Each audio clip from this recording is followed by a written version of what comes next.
speak. Absolutely. Missed you. Can you give us the injury update, please? Injury update. Yeah. Kova is out for the game. His ligament injury, and hopefully not longer than 2 weeks. Hopefully, 2 weeks can be a long time for us in terms of games. So hopefully, make it as soon as possible. But this is the kind of time frame. Callum Hudson-Odoi out for the game, Ben Chilwell out for the game, and some players in doubt, which we need to be examining, but hopefully the rest is okay. Do you have any kind of latest news in terms of when you might expect to see those two back, Callum Hudson-Odoi, maybe will we see Ben before the end of the season, or is it not worth it? On the pitch, Premier League match? No, I don't think we will rush this in the end of the season. Ben will now be in the transition to join academy training with the youth, to have team training, but not on the physicality level like with us. So this will be his next steps in the next weeks, and hopefully he can join our training at the end of the season. This is the plan for him, but no matches on this kind of level. And then for Callum, it's a bit it's a bit like day by day. And still he's not possible to join team training. Just while looking back at the weekend, you said after the victory in the semi-final that you didn't have revenge on your mind in terms of the final against Liverpool. Mason Mount said differently. Is it good that the players feel like that? Good. Yeah, good. If they, of course, we feel it. It was so close. It was not like last season or like 2 years ago. It was only some weeks ago that we lost in the same stadium in a pretty similar occasion. Now it's an even bigger cup and an even more traditional cup. Of course, it has these similarities, and of course it seems like you can come back. It's what it is about in sports. If you lost against the team in such a short notice, it feels like a little bit, hey, come on, let's turn things around pretty quickly. And then if you call it revenge or not revenge, that doesn't matter. But we all have this competitive feeling in us. Is clear. Similarly, I guess in the league, you're probably not going to reach second now. Certainly, no one there was a betting man would bet on you being second, and it looks like the teams competing for fourth don't even want fourth, because none of them are winning the games that matter. So they're not going to reach third for sure. So is that difficult to keep the players inspired in the league? I'm a bit afraid that I don't maybe share your opinion about what's sure and what's not. It's not sure that we don't become second, and sure we don't become fourth. I'm not so sure about it, as long the season is not finished. So we will fight hard. I think we have a crucial 4 matches coming in another short period of time, within like 2 weeks, with Arsenal, West Ham, Man United and Everton, 2 home, 2 away. Crucial matches for us, for like given the task where we want to be and what we want to achieve. So this is where the focus goes. I think it is. I agree with you. I think it's a big challenge in terms of physical challenge, but also mentally, to now dive in the next competition and in the main competition, Premier League. And given the fact that it seems like things are pretty safe, but things can turn so quickly with the schedule. So we want to play a physical game again tomorrow. We want to demand it again from the team, and it is. I accept it that it is very demanding and very challenging for everybody. But at the same time, it's just can repeat. It's what you sign up for when you sign up for Chelsea, and we demand special things because we want to be a special group, and we have the trust in the players that they can overcome again and compete with teams who are like maybe who are better, who have more days to prepare, who have less games in their legs, and still it's on us to push the standards and push the level. 2 weeks ago, Timo Werner was on the periphery of the starting lineup. Now you said that he's trained and played his way into your thinking in terms of the starting lineup. Could that be an inspiration for Romelu? Anything, but I don't think that he really needs inspiration. What he needs is maybe that one moment, that one spark. And I told you that he would normally been maybe a natural starter in the game against Crystal Palace, from terms also of the amount of minutes that Kai Havertz played now and the amount of physicality that Kai gives into the matches recently.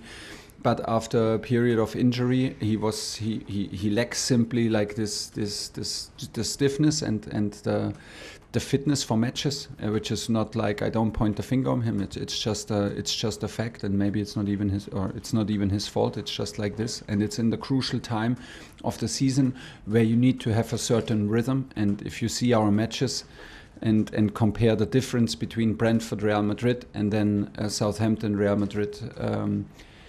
In a short period of time, you see the huge amount of effort that we suddenly put in to become again a winning team, and this is what we need. And so it goes from there. And then, like I said, Romelu should have maybe had a goal against Real Madrid. He should have had one. It's a bit missing the luck, but it's an option that he starts. If he starts, we need all that he has physically. Maybe he cannot play 90 minutes, so. Just put everything out there in the first 60. Maybe it's an option. Just finally for me, sorry, the twice weekly, sometimes 3 times weekly ownership update. Yeah. Any news for us? From me? Absolutely not. I'm sorry. Olivia, PLP. Hi, Thomas. Hey. It's going to be the first time that since everything happened at the club that Chelsea will only be season ticket holders at the game tomorrow against Arsenal. You've mentioned atmosphere before. How important are those almost 25,000 fans going to be in terms of making it feel like Stamford Bridge is full? Repeat it again, please. It's the first time that? So season ticket holders are in the stadium. They're the only ones, because obviously a lot of the tickets were sold before everything happened, but now it's just going to be season ticket holders at Stamford Bridge. So there'll be a reduction in the crowd. There'll be a reduction. There won't be as many Chelsea fans there. So how important are them making noise going to be? Well, that's not an advantage, of course, because we want to play home matches, and in general we want to play in front of a full stadium, and the game is for the spectators and supporters. So that's bad news. Actually, I was not aware of it. Actually, maybe someone told me and I forgot it. In the last days, this is also possible.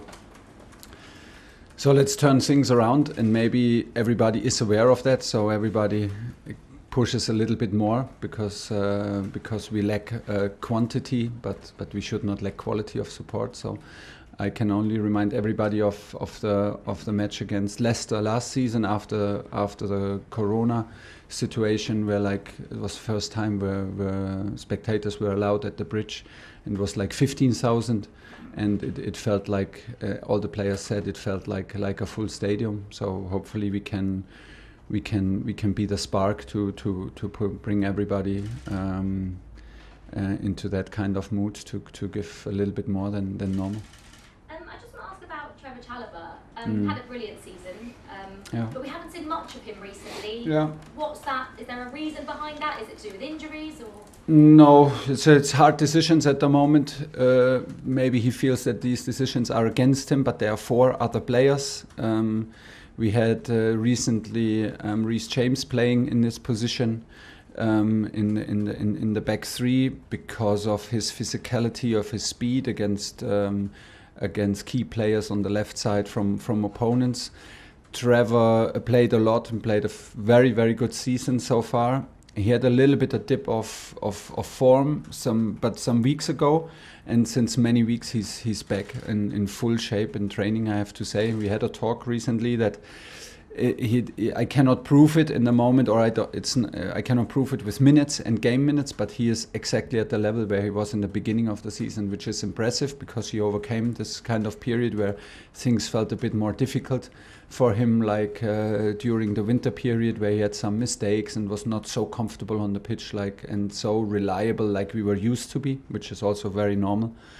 But now he's back in full strength and he needs to be patient. Now we have Thiago in shape, we have Andreas Christensen back from injury, Reece played on his position, so these are actually the reasons. Pretty normal for me. He's taking it very well. He trains, like I said, he trains excellent, and that's what we demand from him. And I think that he will see it with minutes in the next matches. And just finally, you've spoken about Reece playing as that right centre back. Yeah. Obviously, he was brilliant against Vinicius and against Wilfried Zaha. He was so brilliant as a right wing back against Arsenal Yeah, earlier in the season. It's a problem. It's a problem. Yes. So what do you do with Reece James given he's so brilliant in both positions? I think that I think that the back three is a little bit less demanding physically, like in comparison to the wing back position, and given the fact that he comes from a long injury and from a muscle injury from a re-injury over so many weeks, it's a bit of an advantage to have him in the back three because it's less demanding physically. And this is anyway the next step. How many games can he play as a wingback? If he plays wingback during a season, reliable, like on a level where he's decisive, it's a bit less demanding physically in terms of accelerations, long accelerations and high speed on the back three. And that helps us to have him on the pitch for more minutes, and that's why he plays in there. He can play both positions brilliantly, and we only have him once, so we need to decide. But that's the reason at the moment. Last question in the broadcast section, Nick. So on Reece, it's a twofold question. Sorry. So on Reece, you think his best position is wing back, and I just wondered about Jorginho. Not sure. No. Is this so that you're still? I love him in both positions. I have to say. It reminds, yeah.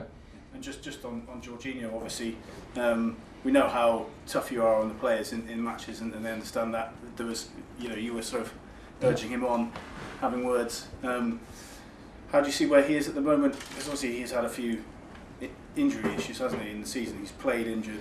He played injured. He sacrificed for the team, and I think you see it now, and you can never underestimate like how much like pressure is also on the player in the national team in a country like if you play for Italy where the demands are high, and after big success like winning the Euros, I think he really felt the pressure there. I think everybody in Italy for the national team felt the pressure, which is normal, and it's sometimes like after big success it's very, very difficult to keep on going, and he had also like he put a lot of responsibility naturally on his shoulders because he's never shy to do so. He is never shy to do it here, and that's why I love him. It's true I was like very hard on him during the match because he had some situations where I think he could do better, and he normally does better, but it's never personal between us. I love Georgie. I know that he knows it, and we see now that we overused him, and we see a bit. I have the feeling that we see the consequences of this huge amount of matches, and if he plays, he's always fully involved. He gives everything. He plays with a lot of effort. And he needs to be absolutely fresh to have the influence that he normally has. He is not on his mentally, physically not in the freshest moment at the minute, and that is not to blame on. He's not to blame for, but it's just like a fact how I analyze it. And he had some 2-3 situations where he could do better, but nothing personal and nothing that stands between us. Okay, end the broadcast. Cameras off, please.